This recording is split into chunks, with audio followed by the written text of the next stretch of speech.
اسی طرح عقیدہ رسالت ہے، رسالت میں انبیاء کرام ہے۔ انبیاء کرام کون ہیں؟ یہ عبادت پہ نہیں بنتے، ریاضت پہ نہیں بنتے، نیکیوں کی بنیاد پہ نہیں بنتے، یہ اللہ کی پسند کی بنیاد پہ بنتے۔ جسے کہتے ہیں الیکشن نہیں ہے، سلیکشن ہے، یہ انتخاب خداوندی ہے۔ اس پر کسی قسم کی کوئی یہ نہیں ہے کہ اس نے 2000 رکعت نماز نفل پڑھ لی ہے تو چھوٹا نبی بن جائے گا، اس نے 10,000 پڑھے ہیں تو بڑا نبی ہے، یوں نہیں ہے۔ یہ اللہ کا انتخاب ہے، یہ عبادت کی بنیاد پہ نہیں ہے، ریاضت کی بنیاد پہ نہیں ہے، اللہ کے راضی کرنے کی بنیاد پہ نہیں ہے۔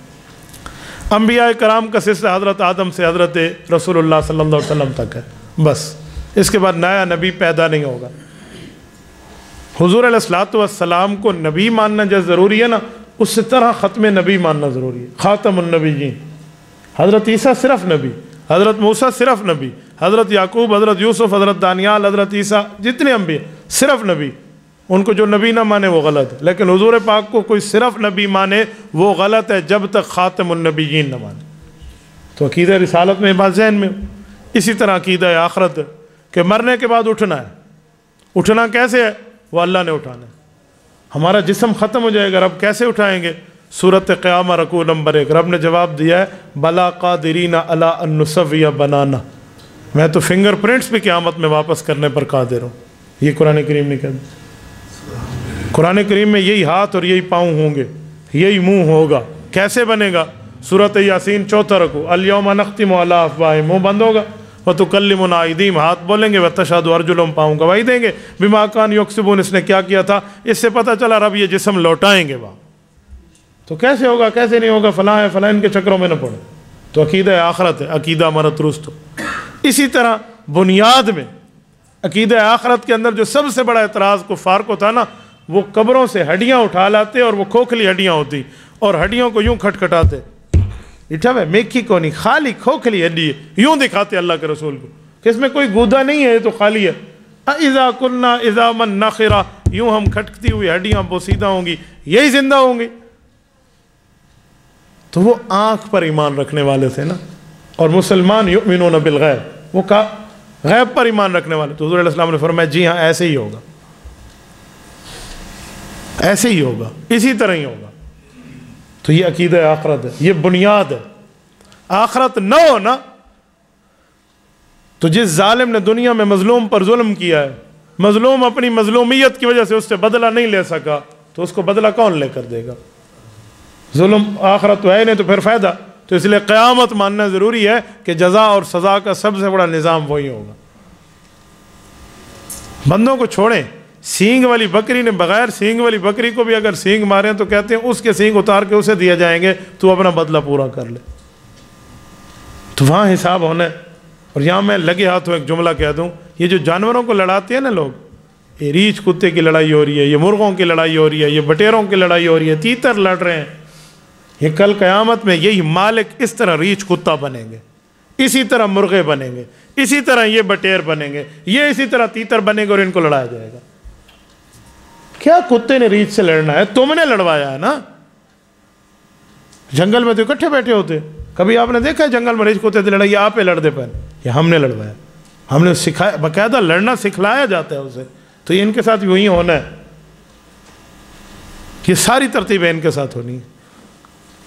تو اسی لیے عقیدہ آخرت ماننا ضروری ہے۔ اور عقیدہ آخرت کو قرآن کیا کہتا ہے؟ یوم الدین، مالکی یوم الدین۔ کبھی اس پر غور کریں، اللہ مالک ہے، قیامت کے دن کا نہیں، یوم الدین۔ کیا معنی؟ برابری کے دن کا، تو برابری وہاں ہونی ہے۔ تو یہ عقیدہ آخرت، تو توحید بھی ہے، رسالت بھی ہے، آخرت بھی ہے، وہ مین 3 بنیادی عقیدے۔ اس پر بندے نے بات مان لی ہے۔ باقی چھوٹے موٹے نظریات میں، باقی معاملات میں بندہ ٹھیک ہے، اعمال میں غلطی ہو گئی ہے نا تو وہ معافی مانگے، رب معاف کر دے گا۔ اعمال میں غلطی معاف ہے۔ اگر بندے کا عقیدہ ٹھیک تھا اور وہ مر گیا لیکن عمل ٹھیک نہیں تھا تو سزا بھگت کے جائے گا، یا اللہ ویسے ہی معاف فرما دے، اللہ کی مرضی ہے۔ لیکن کسی کا عقیدہ اور ایمان خراب تھا اور وہ بغیر توبہ کے مر گیا اور وہ سمجھے میں ہی بخشا جاؤں گا، تو فرعون کا کیا قصور ہے؟ پھر ابو جہل کا کیا قصور ہے؟ پھر مرزا قادیانی کا کیا قصور ہے؟ پھر بعد والوں کا کیا قصور ہے جو بغیر ایمان کے مر گئے تھے؟ پھر انہیں بھی معافی مل جائے۔ یہ طے ہے، عقیدے کے منکر کو، ایمان کے منکر کو کوئی معافی شافی نہیں ہے اگر وہ بغیر توبہ کے مر گئے، وہ خالدن فیہا۔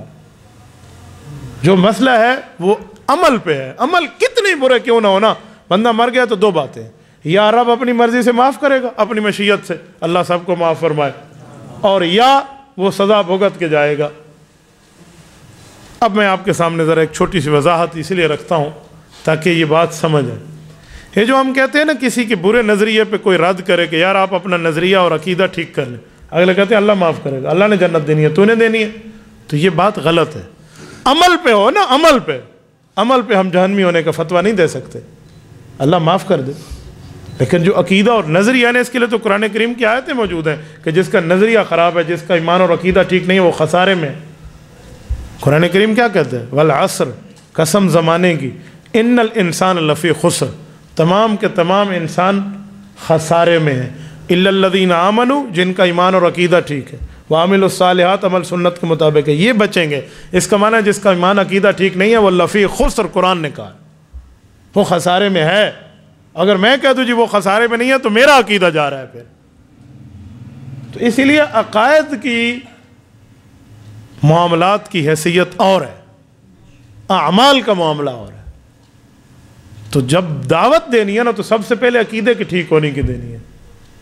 یہ جگہ خراب ہونا تو ادھر استری نہیں ہو سکتی, پہلے جگہ ٹھیک کریں گے پھر استری ٹھیک ہوگی, ورنہ یہ بھی اس پہ سلوٹیں آ جائیں گی جو میں سلوٹوں کی جگہ پہ استری کر رہا ہوں. کبھی بھی کوئی سالن والے پیالے میں دودھ ڈال کے نہیں دیتا, پہلے اس کا تخلیہ کرتا ہے پھر تحلیہ کرتا ہے, کبھی بھی نہیں کرتے. آپ نے نہیں دیکھا لسی والا پیالہ ہے اس میں کوئی دودھ ڈال کے دے دے, لسی والا پیالہ اس میں پانی ڈال کے دے دے, آؤ اسے پیو, اگلے کو الٹی آسی جی میں تو نہ پیندا. تو یہ ذہن میں نہ ہونا چاہیے کہ اس کے عقیدے کے اوپر بندہ کہتے جی ٹھیک ہے, نہ, عقیدہ پہلے ٹھیک کرنا پڑے گا. خالی عمل کی دعوت نہ دے, پہلے عقیدے کی دعوت دے. عقیدہ ٹھیک ہو گیا بالکل صحیح ہے, اللہ اللہ خیر صلی اللہ. کافر سے ہماری لڑائی ہے تو عقیدے پہ ہے نا, وہ دشمن ہے عقیدے اور ایمان کا, تو ہم اس کے گلے پڑتے ہیں, اور اگر وہ ایمان اور عقیدے کو تسلیم کر لے تو ہم اسے گلے لگاتے ہیں. تو گلے پڑنے اور گلے لگانے میں فرق آ گیا. اب رہا اعمال. اعمال میں کسی قسم کی کوئی غلطی ہو نا, کسی قسم کی کوئی غلطی ہو, اللہ سے معافی مانگ لے, رب العزت معاف فرماتے. بغیر معافی کے بندہ مر گیا نا, ہے مومن لیکن گناہ گار ہے. اب اعمال میں جب بندہ معافی مانگتا ہے, غلطی میں عقیدے کی غلطی ہے اس کی بھی معافی مانگتا ہے, نظریہ غلطی اس کی معافی مانگ لیتا ہے, تو رب العزت اسے بھی معاف فرماتے ہیں. قرآن کریم کی جو آیت سورۃ فرقان آیت نمبر 70 میں نے پڑھی ہے, رب العزت فرماتے ہیں الا من تاب و آمن و عامل عملا صالحا. فرمایا جس نے توبہ کی, اور توبہ صرف عمل کی نہیں ہے, برا عقیدہ تو اس کی بھی توبہ ہے.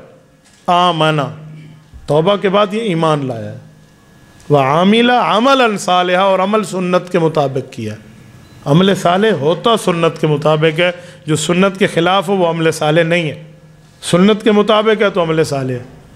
فرمایا یہ جب یہ سچی توبہ کر لے گا, فَأُولَٰئِكَ يُبَدِّلُ اللَّهُ سَيِّئَاتِهِمْ حَسَنَات, ان کی توبہ کے ایمان میں آہوزاری کو دیکھ کر اللہ ایک مقام انہیں یہ بھی دے گا کہ ان کی برائیوں کو اور ان کی خطاؤں کو اور ان کے گناہوں کو بھی اللہ پاک ان کی لجاجت کو دیکھ کے نیکیوں کے پلڑے میں رکھ دے گا, وہ نیکیاں بن جائیں گی. وَكَانَ اللَّهُ غَفُورًا رَحِيمًا, رب نے اپنے لیے معاف کرنا اور رحمت اتارنا اپنے پر لکھ دیا.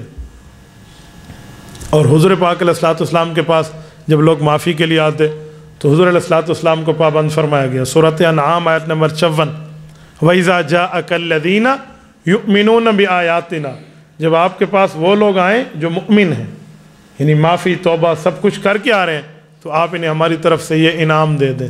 کیا؟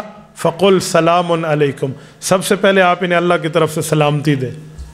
پھر فرمائیں كَتَبَ رَبُّكُمْ عَلَى نَفْسِهِ الرَّحْمَةَ, تمہارے رب نے کہہ دیا ہے میں نے تمہارے لیے معافی اپنے پر لکھ لی ہے. لیکن کب؟ یؤمنون بآیاتنا, یؤمنون جن کا ایمان ہے, اور ایمان کو عقیدہ کہتے ہیں.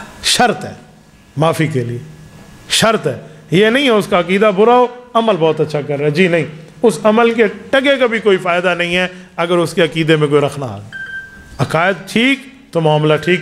آج کل عقیدے کی اہمیت کو لوگ سمجھتے نہیں, عمل پہ اتنا زور دیں گے, اتنا زور دیں گے.